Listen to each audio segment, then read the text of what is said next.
Kejadian 14. Abram mengalahkan raja-raja di timur dan menolong Lot. Pada zaman Amrafel, Raja Sinear Arioch, Raja Elasar Kedorlaomer, Raja Elam, dan Tidal, Raja Goyim, terjadilah bahwa raja-raja ini berperang melawan Bera, Raja Sodom, Birsya, Raja Gomora, Sinab, Raja Atma, Siemeber, Raja Zeboim, dan Raja Negeri Bela, yakni negeri Zoar. Raja-raja yang disebut terakhir ini semuanya bersekutu dan datang ke lembah Sidim, yakni Laut Asin. 12 tahun lamanya mereka takluk kepada Kedorlaomer. Tetapi dalam tahun yang ke-13 mereka memberontak. Dalam tahun yang ke-14 datanglah Kedorlaomer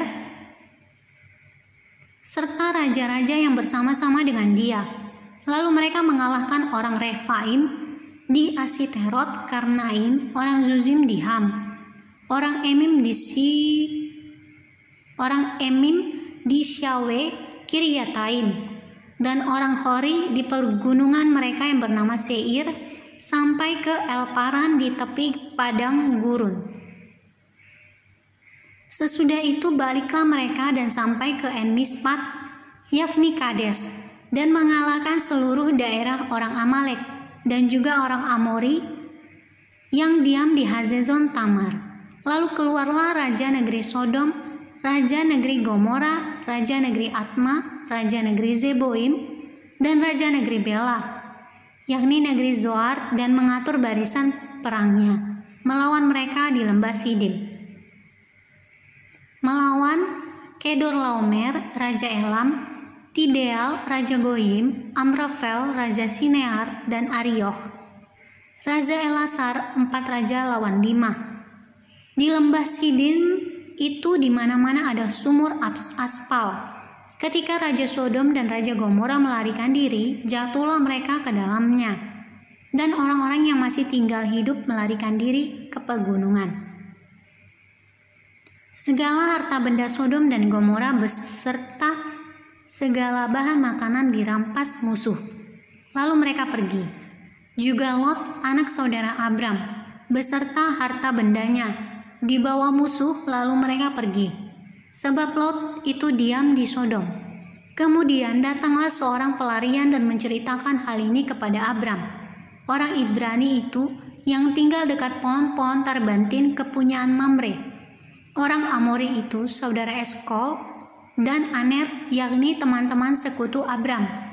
Ketika Abram mendengar bahwa anak saudaranya tertawan, maka dikerahkannyalah orang-orangnya yang terlatih, yakni mereka yang lahir di rumahnya, 318 orang banyaknya, lalu mengejar musuh sampai ke Dan. Dan pada waktu malam berbagilah mereka, ia dan hamba-hambanya itu, untuk melawan musuh. Mereka mengalahkan dan mengejar musuh sampai ke Hoba di sebelah utara Damsyik. Dibawanyalah kembali segala harta benda itu, juga Lot anak saudaranya itu, serta harta bendanya dibawanya kembali. Demikian juga perempuan-perempuan dan orang-orangnya. Pertemuan Abram dan Melkisedek. Setelah Abram kembali dari mengalahkan Kedorlaomer dan para raja yang bersama-sama dengan dia, maka keluarlah Raja Sodom menyongsong dia ke lembah Syawe, yakni lembah raja. Melkisedek, Raja Salem, membawa roti dan anggur. Ia seorang imam Allah yang maha tinggi. Lalu ia memberkati Abram, katanya, diberkatilah kiranya Abram oleh Allah yang maha tinggi, pencipta langit dan bumi. Dan terpujilah Allah yang maha tinggi, yang telah menyerahkan musuhmu ke tanganmu. Lalu Abram memberikan kepadanya 1/10 dari semuanya. Berkatalah Raja Sodom itu kepada Abram, berikanlah kepadaku orang-orang itu, dan ambillah untukmu harta benda itu. Tetapi kata Abram kepada Raja negeri Sodom itu, aku bersumpah demi Tuhan Allah yang maha tinggi, pencipta langit dan bumi, aku tidak akan mengambil apa-apa dari kepunyaanmu itu, sepotong benang atau tali kasut pun tidak, supaya engkau jangan dapat berkata, aku telah membuat Abram menjadi kaya. Kalau aku jangan sekali-kali, hanya apa yang telah dimakan oleh bujang-bujang ini dan juga bagian orang-orang yang pergi bersama-sama dengan aku, yakni Aner, Eskol, dan Mamre. Biarlah mereka itu mengambil bagiannya masing-masing.